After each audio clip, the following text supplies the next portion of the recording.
Doctor YV Mallareddy గారు అనంతపురంలో ఉన్న వర్షాధార ప్రాంతాల్లో ఉన్న రైతుల కోసం 50 సంవత్సరాలుగా నిరంతరం శ్రమపడుతున్న ఒక కార్యకర్త, కర్షకుడు, వ్యూహకర్త. ఆర్డిటి ఏఎఫ్ ఇకాలజీ సెంటర్ ద్వారా ఈ 50 సంవత్సరాల సుదీర్ఘ ప్రయాణంలో ఆయన అనుభవాలను, ఆలోచనలను, ఆశయాలను తెలుసుకునే ఒక అవకాశం మాకు దొరికింది ఈ చర్చల ద్వారా. ఇవి అందరికీ ప్రేరణనిస్తాయని నా ఆశ. మానవలోకానికి స్వాగతం, మా నవలోకానికి స్వాగతం, మా లోకానికి స్వాగతం.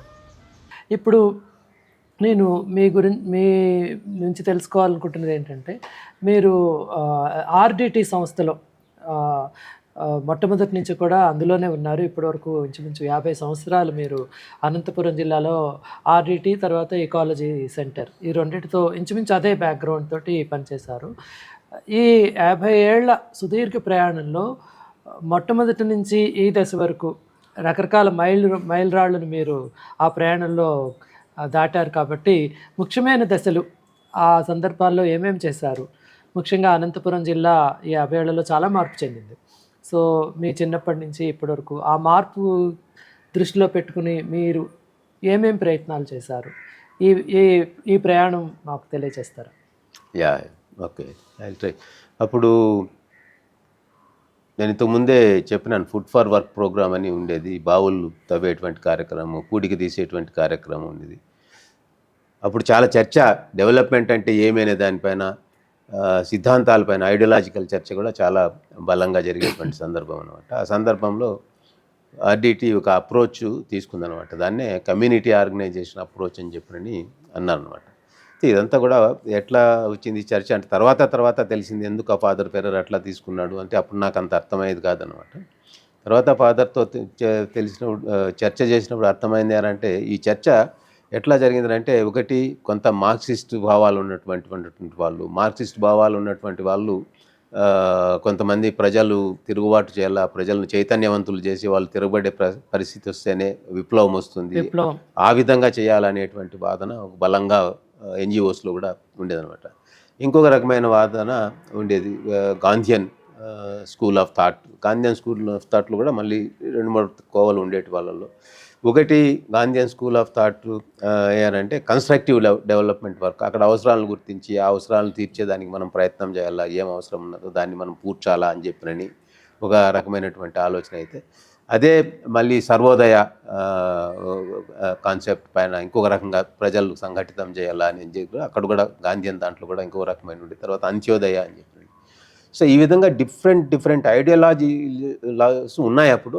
అవన్నీ కూడా పరిగణలోకి తీసుకున్న తర్వాత ఫాదర్ ఫెర్రర్, అప్పుడు నాకు అవి అర్థమయ్యేటివి కాదన్నమాట. అప్పుడు మీ వయసు ఎంత ఉండి ఉండొచ్చు? 20 సరిగ్గా 21st ఇయర్లో నేను చేరినా అనమాట. 21st ఇయర్ రన్నింగ్లోనే నేను చేరడం జరిగింది అనమాట ఇక్కడ. సో ఈ చర్చలంతా దృష్టిలో పెట్టుకొని ఆయన ఈ విధంగా ఒక కమ్యూనిటీ ఆర్గనైజేషన్ అనే దాన్ని చేయాలా, మనం ప్రజలు భాగస్వామ్యంతో అభివృద్ధి చేయాలా అనేది ఆయన. ప్రజలు తిరగబడాలనేది కాదు, ప్రజలే వాళ్ళంతకు మనం చైతన్యపరిస్తే వాళ్ళే అభివృద్ధి పడిపోతారు అని కాదు, బట్ వాళ్ళకి అవకాశాలు కూడా కల్పించాలి, మనం వాళ్ళకి అవేర్నెస్ అనేది రావాలా. Education is very important. ఆయన ఇంకొకటి కూడా చెప్పేవాడు ఆయన తర్వాత, అంటే మనం డెవలప్మెంట్ వర్క్ చేయాలంటే మనం ప్రాజెక్ట్స్తో పనిచేస్తాం, 3 ఏళ్ళ ప్రాజెక్టులు, 4 ఏళ్ళ ప్రాజెక్టులు, బట్ డెవలప్మెంట్ అనేది కనీసం మనం ఒక జనరేషన్తో చేయాల్సి ఉంటుంది. తల్లి గర్భంలో పిండం మొదలైనప్పటి నుంచి వాళ్ళు మళ్ళీ తల్లిదండ్రులై వాళ్ళ పిల్లలను పైకి తీసుకొచ్చి ఆ ఒక జనరేషన్తో మనం బాగా ఇంటెన్సివ్గా కానీ వర్క్ చేస్తే మంచి చేంజ్, మనం సోషల్ చేంజ్ తీసుకొని రావచ్చు అనేది ఒక ఆలోచన ఆయన చెప్పాడు. దాన్ని ఎవరు అసలు ఆ విధంగా ఆయన ఫాదర్ ఫెర్రర్ చెప్తే చాలామంది ఐడియాలజీస్ ఆ కాలంలో ఉన్నటువంటి లీడర్స్, ఎన్జిఓస్లో ఉన్నటువంటి లీడర్స్ ఫాదర్ ఫెర్రర్ను చాలా తక్కువగా చూశారు. ఏమో పనికిమాలిన పని చేస్తున్నాడు, 3 ఏళ్ళలో 4 ఏళ్ళలో విప్లవం వచ్చేస్తుంది, సమాజం అంతా మారిపోతుంది, ఇదంతా ఏంది పనికిమాలిన, అంతకాలం వెయిట్ చేయడం, ఎవరు చేస్తారు, ఎవరు ఉంటారు అని చెప్పినట్టు చాలా తక్కువగా చూసేవాళ్ళు అనమాట. సో ఆ విధంగా తర్వాత ఫాదర్ ఫెర్రర్ నన్ను బాగా ఎంకరేజ్ చేస్తున్నాడు ఈ చర్చల్లో. ఆయన నాతో చర్చ చేయడం, మిగతా వాళ్ళతో కూడా చర్చ చేయడం, నేను దానిపైన దృష్టి పెట్టడం. ఎక్కడైనా మీటింగ్ జరుగుతుందిరా అని చెప్పినంటే, ఎక్కడైనా ఒక వర్క్షాప్ జరుగుతుందంటే ఫస్ట్ నన్ను పంపించేవాడు అనమాట. మీరు పండి, మీరు అక్కడ పోయి అటెండ్ అయ్యి అని తీసుకుని రండి, ఏం చెప్తారు వాళ్ళు వినండి అని చెప్పినండి.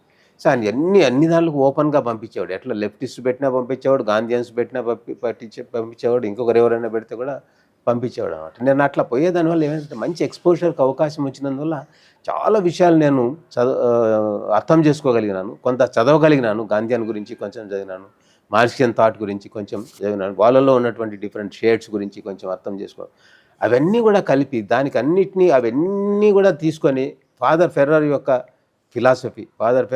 ఫిలాసఫీ ఏంటంటే here and now what improvement we can make, not feeding but what improvement. అవసరమైతే ఫీడింగ్ చేయడం తప్పనేమి ఆయన ఎప్పుడు చెప్పలేదు, చేయొచ్చు, but what improvement we can make here.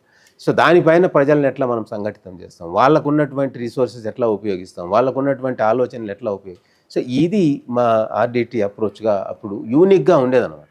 యాక్చువల్గా అప్పుడు చాలా రెవల్యూషనరీ ఆర్గనైజేషన్స్ ఎన్జిఓస్లో రావడం జరిగింది. హైదరాబాద్లో క్రాస్ అని చెప్పినని, తర్వాత చితామూరులో ఫెలిక్స్ గీతరాజు గతంలో చాలా మంచి లిబరేషన్ వర్క్ చేయడం జరిగింది. ఇట్లా చాలా మంచి షైనింగ్ ఎగ్జాంపుల్స్ రూసా అని సిఎంసి వెల్లూరులో వాళ్ళు కూడా కొంత వర్క్ అట్లా చేసినారు. ఒక 10-15 ఆర్గనైజేషన్స్ వాళ్ళలోని షేడ్స్ బాగా కనపడేది అనమాట. ఫాదర్ ఫెర్రరు అన్ని దానిలలో ఉండే కూడా మంచిని తీసి ఒక హైబ్రిడ్ రకం చెప్పినాడు అనమాట. మన ఐడియాలజీ ఏం ఫాదర్ ఫెర్రర్ అంటే, మన ఐడియాలజీ సర్వింగ్ పీపుల్ అనేవాడు ఆయన. We should not serve the ideology, we should not become servants of ideology. Ideology should serve people. So that is what our ideology అని చెప్పినని చాలా సింపుల్గా చెప్పేవాడు అన్నట్టు ఫాదర్. సో తర్వాత రాను యాక్చువల్గా ఈ కాన్సెప్ట్స్ దీనంతా చాలా నా మైండ్లో క్రిస్టలైజ్ కావడం అనేది జరిగింది అనమాట. ఈ నేషనల్ లెవెల్లో కూడా what is economy, what is Russia, what is China and what is America, what is difference between capitalism, what is difference between capitalism and socialism, communism, ఇవన్నీ కూడా చర్చలు బాగా జరిగాయి. అంటే అవగాహన చేసుకునేదానికి ప్రయత్నం చేసేవాను. ఆ సందర్భంలో నేను అవన్నీ కూడా దృష్టిలో పెట్టుకొని నేను కొన్ని ఎక్స్పెరిమెంట్స్ కూడా చేయడం జరిగింది. ఈవెన్ మన ఎన్జిఓ వాళ్ళు కూడా ఎక్స్పెరిమెంట్స్ కూడా చేయడం అనేది జరిగింది అనమాట. ఆ కాలంలో నేను ఒక కొత్త కాన్సెప్ట్ పైన కమ్యూనిటీ ప్రొడక్టివ్ అసెట్స్ అని చెప్పని ఒక కొత్త కాన్సెప్ట్ తీసుకురావడం జరిగింది. ఆ కొత్త కాన్సెప్ట్ ఎక్కడ వచ్చిందంటే నెహ్రూయన్ థాట్ నుంచి మిక్స్డ్ ఎకానమీ అంటాం కదా, మనం ఇండియా ఈజ్ మిక్స్డ్ ఎకానమీ అని చెప్పి అంటాం కదా. సో ఆ మిక్స్డ్ ఎకానమీ ఉన్నట్లే మనం కమ్యూనిటీల్లో కూడా మిక్స్డ్ ఎకానమీ అనేది క్రియేట్ చేయాలా అని చెప్పి ఒక ఇనిషియేటివ్ అప్పుడు నేను తీసుకొని రావడం జరిగింది. అది ఆ ఇనిషియేటివ్లో ఇంపార్టెంట్ పార్ట్ ఏమంటే, అందరికీ ప్రైవేట్ ప్రాపర్టీస్ ఉన్నాయి, ఎంతో భూములు అవి ఇవి ఉన్నాయి, చాలా వరకు లేని వాళ్ళు కొంతమంది ఉన్నారు. వాళ్ళకి కానీ మనం ఏం చేసినంటే కొంత కమ్యూనిటీ అసెట్స్ మనం క్రియేట్ చేయొచ్చు. కమ్యూనిటీ అసెట్స్ క్రియేట్ చేస్తే ఆ కమ్యూనిటీ అసెట్ వాళ్ళకు ఫాల్ బ్యాక్గా ఉంటుంది. తర్వాత వాళ్ళకు ఉన్నటువంటి ఇండివిజువల్ అసెట్స్ ఏవైతే ఉన్నాయో అవన్నీ కూడా వాళ్ళు ఉపయోగించుకొని అభివృద్ధి అయ్యేదానికి అవకాశం ఉంటుంది. సెక్యూరిటీ ఎక్కడి నుంచి వస్తుంది, ప్రాస్పరిటీ ఇండివిజువల్ దీని నుంచి రావచ్చు అనేటువంటి ఒక థాట్ తీసి నేను ఫాదర్తో డిస్కస్ చేస్తే, you are free to do whatever experiment you want to do అని చెప్పేవాడు అనమాట. సో అట్లా అప్పుడు ఏం చేసినంటే కొంచెం ల్యాండ్స్ తీసుకొని అక్కడ ఇరిగేషన్ సోర్సెస్ క్రియేట్ చేసి, ఎందుకంటే ఇరిగేషన్లో నేను పని చేసినాను కదా, ఇరిగేషన్ ఉంటే కొంచెం సెక్యూరిటీ వస్తుంది. సో దానివల్ల అట్లా ఒక కమ్యూనిటీ ప్రొడక్టివ్ అసెట్ అని పేరు పెట్టినాం అనమాట. సిపిఏ అప్రోచ్ అనేవాళ్ళం, కమ్యూనిటీ ప్రొడక్టివ్ అసెట్స్. సో ఒక 30 కుటుంబాలు ఉన్నాయి. 30 కుటుంబాలు ఉన్నారంటే వాళ్ళకు 10 ఎకరాల భూమి, 10 ఎకరాల్లో ఒక బావి, దాంట్లో ఒక బోరు అట్లా వేసినామంటే అక్కడ వాళ్ళు ఒక సామూహిక వ్యవసాయం చేసుకుంటారు అనమాట. మనం కోఆపరేటివ్ ఫార్మింగ్ లాగా చేస్తారు వాళ్ళు. కోఆపరేటివ్ ఫార్మింగ్లు చేస్తే దాని నుంచి వచ్చినటువంటి తిండి గింజలు అవన్నీ కూడా వాళ్ళకు ఆహార భద్రత కలుగజేస్తాయి, కొంచెం సెక్యూరిటీ అనేది ఉంటుంది, ఇంగూరు పైన ఆధారపడే తప్పుతుంది అని చెప్పని అనేది ఒక కాన్సెప్ట్. అదేవిధంగా మనం ఈవెన్ షీప్ ఆల్సో ఒక 200 షీప్ కొని ఒక యూనిట్స్ పెట్టామన్నమాట. కమ్యూనిటీ ఓన్డ్ షీప్ యూనిట్స్ పెట్టడం అనేది జరిగిందన్నమాట. వాళ్ళ సొంత భూముల్లో వాళ్ళు పంటలు పెట్టుకోవచ్చు, కూలీ చేసే వాళ్ళు కూలీలు కూడా చేసుకోవచ్చు, ఏదైనా చేసుకోవచ్చు, but this be all. So ఆ అప్రోచ్ మొదట చాలా కొంత మంచి ప్రాస్పెక్ట్స్ కనపడినా కానీ తర్వాత culturally we could not put them together. యాక్చువల్గా వాళ్ళు విడిపోయేదానికే ఎక్కువ ప్రయత్నం చేస్తున్నారు. దాంట్లో నాకేమొస్తుంది అని చెప్పిన అనేది ఒకటి. ఈ పార్టిసిపేషన్ అనేది ఎట్లా ఉండేది అంటే, నేను ఒకటి చేయకపోతే మిగతా అందరూ చేస్తే బాగుంటుంది కదా అని చెప్పని ప్రతి ఒక్కరు వాళ్ళు చేస్తారు కదా అని మానేను. ఇట్లా దీనివల్ల ఏదంటే అది యాక్చువల్గా సక్సెస్ కాలేదు. But they very important lessons, చాలా మంచి లెసన్స్ అయితే నేను దాని నుంచి కూడా నేర్చుకోవడం అనేది జరిగిందన్నమాట. సో అట్లాంటి ఎక్స్పెరిమెంట్స్ అన్ని కూడా కొంతవరకు చేసుకుంటూ వచ్చినాం. ఎన్ని సంవత్సరాలు జరిగి ఉండొచ్చు? ఈ సంవత్సరం ఇది దగ్గర ఒక 5-6 ఏళ్ళు జరిగిందనమాట. మొదట కొంత బాగా ఇనిషియల్గా ప్రాపర్టీస్ తయారయ్యేంత వరకు బాగానే ఉన్నాయి, కానీ ఆ ప్రాపర్టీస్ వచ్చి మళ్ళీ షేర్ చేసుకోవాలా, లేబర్ షేర్ చేసుకోవాలా, మనం పనులు అలాట్ చేసుకొని పనులు చేసుకోవాలా, ఎవరో ఒకరు చెప్తే మనం ఎవరో ఒక పెద్ద అంటూ ఉండాలి కదా, దేనికైనా ఏదో ఒక సిస్టంలో డిసైడ్ చేయాల్సి ఉంటుంది. అట్లా అక్కడ మళ్ళీ వాడేందుకు చెప్పేది, నేనెందుకు చేయాలి, ఇట్లాంటి ఇవే ఎక్కువ. ఎందుకు ఐడియాతో బలం ఉంది culturally, but that was not really jelling అనమాట. We could not really succeed. That was one of the failures, but it gave many lessons to go forward.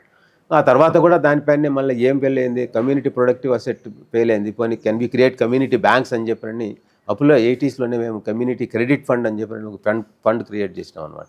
Managed by the community, but still for the providing credit facility for the poor అనమాట. అప్పుడు యాక్చువల్గా మేము కేవలం దళితులు ట్రైబల్స్తో మాత్రమే పనిచేసేవాళ్ళం, బీసీలతో కూడా పనిచేసేవాళ్ళం కాదు. So ఈ కమ్యూనిటీసే most socially and economically backward కాబట్టి వాళ్ళతోనే పనిచేసేవాళ్ళం. సో వాళ్ళకి ఇట్లాంటి కమ్యూనిటీ రిసోర్సెస్ ఇట్లాంటి క్రియేట్ చేస్తే వాళ్ళు ఇతరులపైన ఆధారపడే తగ్గుతుంది అండి. మీకు తెలుసు కదా, అప్పుడు కాన్సెప్ట్ ఏమంటే సెల్ఫ్ రిలయన్స్, సెల్ఫ్ గవర్నెన్స్, ఇవి రెండు చాలా బలంగా ఉండేటివి అన్నమాట. సెల్ఫ్ రిలయన్స్ అంటే వాళ్ళు ఎక్కువ భూస్వాములు, మనీ లెండర్స్ పైన ఆధారపడుతున్నారు. దాన్ని తగ్గించి వాళ్ళపైన వాళ్ళు ఆధారపడేటట్లు ఉండాల. వాళ్ళకు వచ్చేటువంటి సమస్యలను వాళ్ళు ఎక్కడో ఎవరు పెద్ద పెద్ద వాళ్ళ దగ్గర కూర్చొని పరిష్కారం చేసుకుంటున్నారు, వాళ్ళే కూర్చొని చేసుకోవచ్చు, వాళ్ళ కమ్యూనిటీని వాళ్ళే గవర్న్ చేసుకోవచ్చు అనేటువంటి ఆలోచన. ఇటువంటి దీనిపైన ఎక్కువ మేము ఈ కమ్యూనిటీ ఆర్గనైజేషన్ అనే సెక్టర్ను బిల్డప్ చేసుకుంటూ రావడం అనేది, క్రెడిట్ ఫండ్ అనేది సెకండ్ స్టేజ్ అనమాట. సో క్రెడిట్ ఫండ్ రావడం అనేది జరిగింది, బాగా భలే హెల్ప్ చేసింది. ఆ క్రెడిట్ ఫండ్తో ఏమైందంటే భూములుండి వ్యవసాయం చేయకుండా ఉండేవాళ్ళు. అనంతపురం జిల్లాలో ఇక్కడ కమ్యూనిస్ట్ పార్టీ చాలా బలంగా ఉంది, నక్సలైట్లు కూడా బలంగా ఉండేవాళ్ళు. దానివల్ల ఏమైందంటే ప్రభుత్వము దాదాపు అన్ని కుటుంబాలకు కూడా భూములు పంచినారనమాట. అసైన్ ల్యాండ్ అనేది దాదాపు అన్ని కుటుంబాలకు కూడా ఉన్నాయి. అయితే అవి పంట పెట్టే స్టేజ్లో లేవు, కొంచెం డెవలప్మెంట్ చేయాల్సి ఉంటుంది. ఎందుకంటే డెవలప్మెంట్ పంట పెట్టే యోగ్యత ఉంటే కూడా వీళ్ళ ఆర్థికంగా పంట పెట్టుకునేటువంటి శక్తి సామర్థ్యాలు వీళ్ళకి లేవు. సో దానికోసం అని చెప్పినట్టే ఇట్లాంటి కమ్యూనిటీ క్రెడిట్ ఫండ్ ఇట్లాంటివి క్రియేట్ చేస్తే అప్పుడు అందరూ ఆ కాలంలో ఎట్లా అంటే వేజెస్ అనేది కాదు కాన్సెప్ట్. ఆ కాలంలో దళితులు ఎట్లా ఉండేవాళ్ళు అంటే each family is attached to another middle class family. ఎవరో రెడ్డినో లేకపోతే బోయానో కమ్మనో ఎవరో ఉంటారు కదా, వాళ్ళకి ఆయగాళ్ళు సాయిగాళ్ళు అంటాం కదా, వాళ్ళకు వీళ్ళు పోయి లేబర్ పని చేస్తూ ఉంటారు అనమాట. వాళ్ళు ఏదో పంట పండినప్పుడు వీళ్ళకి ఇస్తారు, కూలీ కూడా ఇచ్చేది కాదు, కూలీ కూడా లేదన్నమాట. సో పంట పండినప్పుడు ఆయగాలు సాయగాలు కానీ వాళ్ళకి ఏదో అరమోటో ఎంతో పండిందని బట్టి ఇస్తారని అట్లాంటి కాన్సెప్ట్ ఉన్నది. అందరికీ అంతే అనమాట. బట్టలు ఉతికే వాళ్ళకు అంతే, తర్వాత కార్పెంటరీ పనిచేసే వాళ్ళకు అంతే, తర్వాత బ్లాక్ స్మిత్స్కు అంతే. అట్లాంటి పద్ధతే ఉండేది యాక్చువల్గా మేము పనిచేస్తాం. సో దాన్ని బ్రేక్ చేసి దాని నుంచి వీళ్ళని బయటికి లాక్కొచ్చి మేము కూడా సేద్యం చేసుకుంటాము, మేము కూడా రైతులము అనే భావన కలుగజేయాలనేది ఒక బలమైన కోరికగా ఉండేదన్నమాట. సో ఆ కోరికను తీర్చడానికి ఈ కమ్యూనిటీ క్రెడిట్ ఫండ్ అనేది బాగా అప్పుడు ఉపయోగపడేది. చాలా చిన్న తక్కువ మొత్తాలే అవసరమే, 150 రూపాయలు ఉంటే చాలు వ్యవసాయం చేసుకోవచ్చు ఆ కాలం. ఎందుకంటే సద్దలు, జొన్నలు, ముంగారు పంటలే వేసేవాళ్ళం, నవధాన్యాలు వేసేవాళ్ళు కాబట్టి అదేం పెద్ద ఖర్చు కాదు.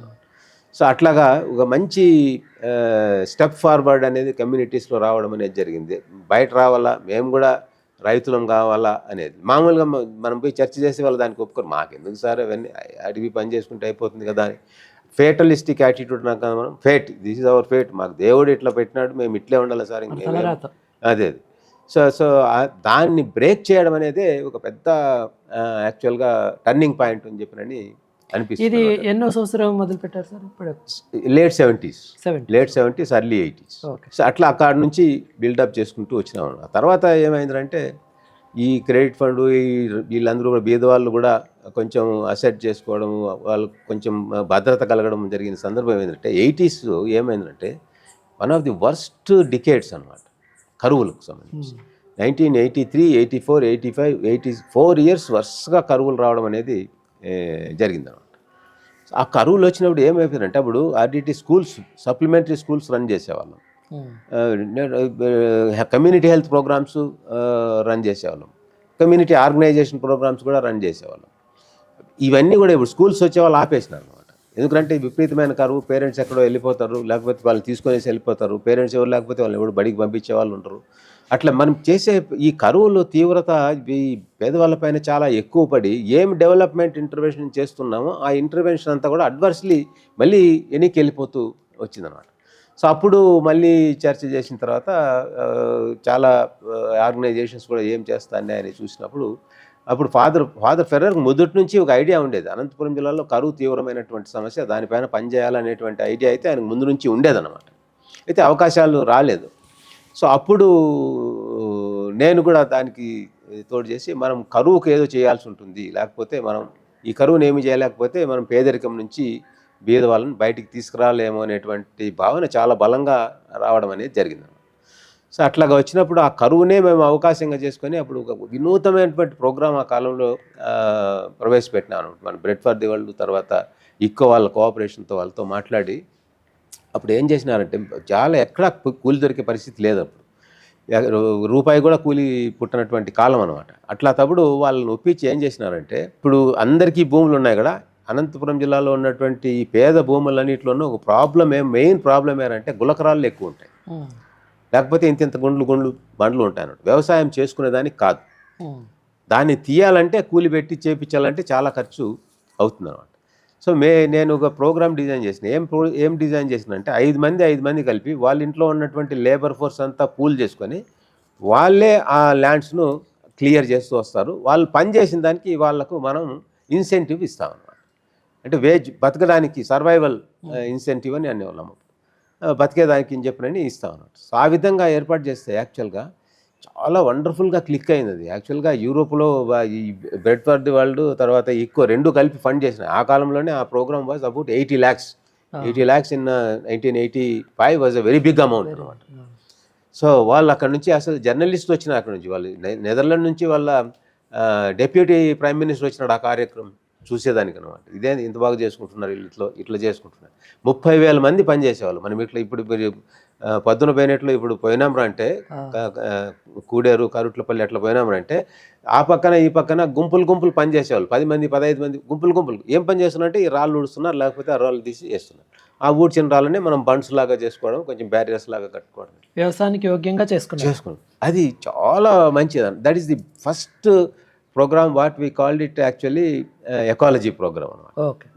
దానికి ఎకాలజీ ప్రోగ్రామ్ అనే పెట్టినాము అప్పుడు. దానికి అయితే ల్యాండ్ డెవలప్మెంట్ వరకు యాక్చువల్గా దానికి. ఎందుకంటే ఐడియా ఏమంటే దాని నుంచి మనం ఇంకా ముందుకు డెవలప్ చేయాలా, అక్కడ ఇరిగేషన్ కూడా తీసుకొని రావాలా, అక్కడ ఇట్లా ఆలోచన చేసేవాళ్ళం. Starting point that is the starting point. ఆ స్టార్టింగ్ పాయింట్ అది యాక్చువల్గా 85లో మొదలైంది. ఆ తర్వాత వాటర్ షెడ్ డెవలప్మెంట్ కాన్సెప్ట్ అనేది రావడం. అప్పటికి మైరాడా వాళ్ళు కూడా చేస్తున్నారు, ఇంకో రకంగా వాటర్ షెడ్ డెవలప్మెంట్ చేస్తున్నారు వాళ్ళు. రెయిన్ వాటర్ హార్వెస్టింగ్ చేయాలనేది నెక్స్ట్ థాట్ అయింది. ఫస్ట్ సాయిల్ కన్జర్వేషన్ చేయాలని, తర్వాత rain water harvesting. Water shed అనేది తర్వాత వచ్చింది యాక్చువల్గా, బట్ కనీసం ఈ soil conservation rain water harvesting చేయాలనేది మొదట వచ్చినటువంటిది. అప్పుడు ఎక్కడ వీలు పడితే అక్కడ చేసేది మొదలుపెట్టాం. ఆ విధంగా 2 ఏళ్ళు 3 ఏళ్ళు చేసిన తర్వాత మళ్ళీ 89, 90 వచ్చేటప్పటికి లేదు, చాలా ప్యాచీగా ఉంది, ఇక్కడ కొంచెం అక్కడ కొంచెం, ఏం పెద్ద ప్రయోజనం ఉండడం లేదు, ఇవన్నీ ఇంటిగ్రేట్ చేసి మనం ఊర్లో చేస్తే మంచి ఫలితాలు వస్తాయి అని చెప్పని అప్పుడు మళ్ళీ ఒక వాటర్ షెడ్ విలేజెస్ అని చెప్పని తీసుకొని రావడం. ఆ విధంగా వాటర్ షెడ్కు కొంచెం అయితే అప్పటికి కూడా ప్రజల పార్టిసిపేషన్ అవన్నీ ఆ తర్వాత కొంచెం బిల్డప్ చేసుకుంటూ రావడం అనేది జరిగింది. సో అట్లా వాటర్ షెడ్ డెవలప్మెంట్ కాన్సెప్ట్ అనేది తీసుకురావడం జరిగింది. మల్లారెడ్డి గారు, మనకి వాటర్ షెడ్ కార్యక్రమం అనేది కాకపోయినా ఆ దిశలో అడుగులు పడుతున్నాయి. 1990 వచ్చేటప్పటికి ఊరంతా కలిసి ఒకచోట పనిచేస్తే దాని ప్రభావం ఎక్కువ ఉంటుందన్న ఒక ఆలోచన వచ్చిందని చెప్పారు. ఆ ఆలోచన ఎలా ముందరికి వెళ్ళింది? అప్పుడు అదే ఈ వాటర్ షెడ్ డెవలప్మెంట్ అనే పేరు లేదు, కానీ అప్పుడు ఎన్విరాన్మెంటల్ డెవలప్మెంట్, ఎన్ఆర్ఎం అని ఇట్లా ఈ విధంగా డిఫరెంట్ నేమ్స్తో చేసేవాళ్ళు. గవర్నమెంట్ వాళ్ళు కూడా చేసేవాళ్ళు, అక్కడక్కడ సాయిల్ కన్జర్వేషన్ వర్క్ చేసేవాళ్ళు, చెక్ డ్యామ్స్ అక్కడక్కడ కట్టేవాళ్ళు అనమాట. అయితే అది ఎట్లా ఉండేదంటే బిట్స్ అండ్ పీసెస్గా ఎక్కడ పడితే అక్కడ ఏది దొరికితే అది చేసేవాళ్ళు అనమాట. అవన్నీ అట్లా ఎక్కడ ఉండిపోయే దానివల్ల ప్రభావం పెద్దగా చూపించేటివి కాదు. నాకు అక్కడ వచ్చినటువంటి ఆలోచన ఏంటంటే, ఇవన్నీ కలిపి మనం ఒక గ్రామంలో చేస్తే ఆ గ్రామం బాగా దీనివల్ల అభివృద్ధి అవుతుంది అనేటువంటి ఒక ఆలోచన చాలా బలంగా రావడం జరిగింది అనమాట. సాయిల్ కన్జర్వేషన్ బండింగు ఒక చోట చేస్తాము, చెక్ డ్యామ్ ఇంకో చోట కడతాము, ఎక్కడ చెట్లు ఇంకో తెలిసిపోయి ఇంకో చోట నాటుతాము. సో దానివల్ల ఎక్కడ దేని ప్రభావం కూడా సంపూర్ణంగా రానటువంటి పరిస్థితి ఉంది. ప్రకృతి అనేది అట్లా ఉండదు. ప్రకృతి అనేది ఎప్పుడు అన్నీ కలిపే ఉంటాయి, ఇంటిగ్రేటెడ్గానే ఉంటుంది, డైవర్సిటీనే ఉంటుంది కదా. దానికోసం అని చెప్పినంటే అప్పుడు ఆలోచన చేసింది ఏంటంటే, మనము ఒక గ్రామాన్ని ఒక యూనిట్గా తీసుకొని ఆ గ్రామంలోనే మనము ఏమి కార్యక్రమాలు చేయగలుగుతామో అన్నీ కార్యక్రమాలు కూడా చేయగలిగితే మంచి ప్రభావం చూపిస్తుంది. మొదట మనం చేయాల్సిందేమో అక్కడ మనము ప్రకృతి వనరులను రక్షించాలి. ప్రకృతి వనరులను రక్షించాలన్నప్పుడు మొట్టమొదట మనకు వచ్చేది ఏంటంటే అక్కడ భూసార సంరక్షణ చేయాలి. వ్యవసాయం చేయాలంటే భూసార సంరక్షణ చేయాలి. రెండవది ఏంటంటే మనకు వర్షం అంతో ఎంతో పడుతూ ఉంది. పడినటువంటి వర్షాన్ని మనం ఊరు దాటిపోనీయకుండా అక్కడనే ఒడుపుకోవాలా, అది రెండవది. మూడవది ఏంటంటే ఇక్కడ ఉన్నాయి బోడికొండలు ఉన్నాయి, తర్వాత చేన్లు ఇవన్నీ కూడా ఉన్నాయి. అయితే అక్కడ వృక్షజాలం లేదు కాబట్టి అక్కడ అంతో ఎంతో మనం అక్కడ పచ్చదనం తీసుకొని రావాలా. దానికి అదనంగా మనం పంటలపైన దృష్టి పెట్టినప్పుడు ఇప్పుడంతా కూడా మనం ఎక్కువ వేరుశనగ మాత్రం మోనోక్రాప్ వేరుశనగ మాత్రమే వేస్తున్నాము. ఈ వేరుశనగ అనేది మోనోక్రాప్ అనేది ప్రకృతికి విరుద్ధము. కాబట్టి మనం అక్కడ పంటలు పెట్టే విధానంలో కూడా బయోడైవర్సిటీ అనేది తీసుకొని రావాలా. ఆ డైవర్సిటీలో కూడా ముఖ్యమైన భాగం ఏమిటంటే రైతుకు అంతో ఎంతో భద్రత ఉండాలా అని చెప్పినంటే వృక్ష పంటలు ఉండాలా అనేది బలమైనటువంటి ఆలోచన. వృక్ష పంటలను తర్వాత మనం సంవత్సరిక పంటలు రెండిని కలిపి ఇంటిగ్రేట్ చేయాలా అనేది ఒక రకమైనటువంటి ఆలోచన. సో దానికి అదనంగా తర్వాత వచ్చిందే అక్కడ దానికి పశు సంపద కూడా ఉండాలి. గొర్రెలు, మేకలు, పాడి పశువులు ఇవి. సో ఇవన్నీ అక్కడ ఆలోచనలు ఎట్లా వచ్చినాయంటే మళ్ళీ మా ఊర్లోకి నేను పోయినానంటే మా ఊర్లో ఏముంది, మా ఇంట్లో ఏముందే వాటర్ షెడ్ డెవలప్మెంట్ అంతా అని నాకు అనిపిస్తుంది అన్నమాట. ఎందుకంటే మా ఇంట్లో ఏమునింది, మాకు కరువుకు మేము ఎట్లా ఆ కాలం కూడా అంతో ఇంతో తట్టుకోగలిగినామంటే మాకు పంటలు పోయినా కానీ రెండవది మాకు పశువులు ఉండేటివి, గొర్రెలు, మేకలు, తర్వాత అట్లాంటివి ఉండేటివి, తర్వాత చెట్లు ఉండేటివి. సో కాబట్టి వాటర్ షెడ్ డెవలప్మెంట్ అన్నప్పుడు ఒక పక్క ప్రకృతి వనరులను డెవలప్ చేస్తూ లైవ్లీహుడ్ సెక్యూరిటీ కావాలంటే ఒకటే సింపుల్ సొల్యూషన్ ఏంటంటే మనం we have to integrate at house hold level. ఒక హౌస్ హోల్డ్ లెవెల్లో మనం పంటలను, చెట్లను, పశువులను ఇంటిగ్రేట్ చేయాలా అనేది ఒక బలమైన ఆలోచన నాకు అప్పుడు రావడం జరిగింది. ఎందుకంటే అది ఇంటి నుంచి వచ్చింది, మా ఇంటి నుంచి వచ్చింది అనమాట. ఎక్కడైతే ఏ ఇంట్లో అయితే పశువులు తర్వాత చెట్లు ఇంటిగ్రేట్ వ్యవసాయంలో అయినాయో అక్కడ కరువుకు తట్టుకునేటువంటి శక్తి ఉంటుందన్నమాట, చూసినాం అనమాట. సో కాబట్టి అందుకోసమనే అప్పుడు ఏపీఆర్ఎల్పి ప్రోగ్రామ్ వచ్చినప్పుడు ఇప్పుడు డిఎఫ్ఐడి వాళ్ళ హెల్ప్తో ప్రోగ్రామ్ డిజైన్ చేయాలన్నప్పుడు అప్పుడు నేను కూడా దాంట్లో ఉన్నాను. దాంట్లో టక్కర్ గారు కమిషనర్గా ఉన్నారు. అప్పుడు ఆ ప్రోగ్రామ్ అంతా కూడా దాని చుట్టూనే మనం లైవ్లీహుడ్స్ తీసుకురావాలనేటువంటి ఉద్దేశంతోనే తీసుకురావడం అనేది జరిగిందనమాట. సో అట్లా ఆ విధంగా దాంట్లో తర్వాత పార్టిసిపేటరీ అప్రోచ్ బలంగా ఉండాలి. గ్రామాన్ని ఉన్నప్పుడు, వనరులు ఉన్నప్పుడు, ప్రకృతి అన్నప్పుడు అది ఏ ఒక్కరికో సంబంధించినటువంటి అంశం కాదు. ఇవన్నీ గ్రామానికంతా కూడా సంబంధించినటువంటి అంశము. అందరూ కూడా ఉమ్మడిగా దాన్ని యాజమాన్యం చేసుకోవాల్సి ఉంటుంది, సంరక్షణ చేసుకోవాల్సి ఉంటుంది. వాటిని వినియోగించుకోవడం ఎంత ముఖ్యమో సంరక్షణ చేయడం కూడా అంతే ముఖ్యం అన్నమాట. సో కాబట్టి అప్పుడే మనం చెప్పేవాళ్ళం అన్నమాట, ప్రకృతికి మనం ధర్మకర్తలమే కానీ మనం యజమానులు కాదు. మనము అది మనల్ని సంరక్షిస్తుంది. ఎప్పుడు మనం సంరక్షిస్తున్నారంటే దాన్ని మనం సంరక్షించినప్పుడు అనేటువంటిది. దీన్ని మనం ఎక్కువ ప్రజల్లోకి ఆలోచన తీసుకొని పోయే ప్రయత్నం చేసేవాళ్ళం. ఆ విధంగా యునైట్ చేయడానికి ప్రయత్నం చేసేవాళ్ళం. సో అట్లా వాటర్ షెడ్ డెవలప్మెంట్ థాట్ అనేది కొంచెం బలంగా ఎదుగుతూ రావడం అనేది జరిగిందన్నమాట. ఇది ఇకాలజీ సెంటర్ ప్రత్యేకంగా ఏర్పాటు చేయడానికి ఈ ఆలోచన ఒక ప్రాథమికమైన కారణం అంటారా? చాలా ప్రధానమైనటువంటి కారణము. దాంతోపాటు చాలా ప్రధానమైనటువంటి కారణము దానికి అనుబంధంగా ఉండేది అంటే బాగా దెబ్బతినేటువంటి వాళ్ళు కరువులు వచ్చినారంటే రెయిన్ఫెడ్ ఫార్మర్స్. ఇరిగేషన్ ఉన్నటువంటి వాళ్ళకు అది వాళ్ళకి హైడ్రలాజికల్ డ్రౌట్ వస్తేనే అక్కడ కొంచెం వాళ్ళకి దెబ్బ తగులుతుంది. కానీ ఈ పంట వరు పంట మీ పక్క ఉన్నాం డ్రై స్పెల్ వరుపు వచ్చి పంటలు పోయేది ఎక్కువ అనంతపురం జిల్లాలో జరుగుతూ ఉంటుంది అనమాట. ఈ వరుపు వచ్చి పంట పోతే 90% ఇక్కడ ఉన్నటువంటి రైతులు ఆ కాలంలో ఓన్లీ రెయిన్ఫెడ్ ఫార్మర్స్ అంటే మెట్ట రైతులు అనమాట. ఈ మెట్ట రైతులకు అందరికీ కూడా పెట్టుబడి పెట్టింటారు, ఆ పెట్టుబడి గాలిలో కలిసిపోతుంది అనమాట. సో ఆ విధంగా 2 ఏళ్ళు 3 ఏళ్ళు పోయిందంటే ఇంకా అప్పుల్లో పడిపోతారు, ఇంకా నుంచి బయటకు వచ్చేటువంటి ప్రసక్తి లేదు.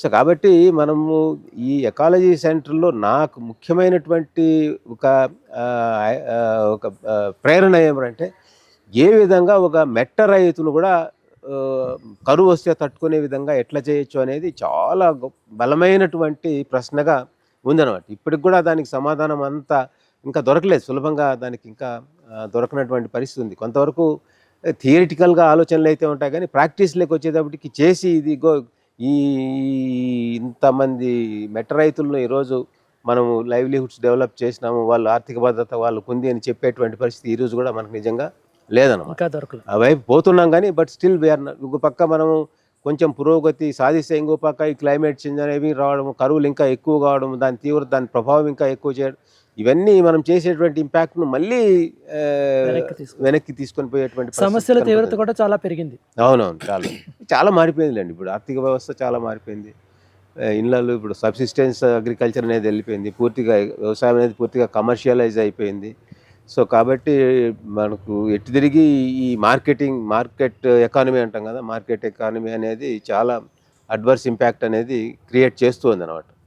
సహజ వనరుల పైన చేస్తుంది, మానవుల లైవ్లీహుడ్స్ పైన కూడా చేస్తుంది అనమాట. 50 సంవత్సరాల సుదీర్ఘ అనుభవంలో మల్లారెడ్డి గారికి చాలా ఆలోచనలు, అనుభవాలు, అభిప్రాయాలు ఉన్నాయి.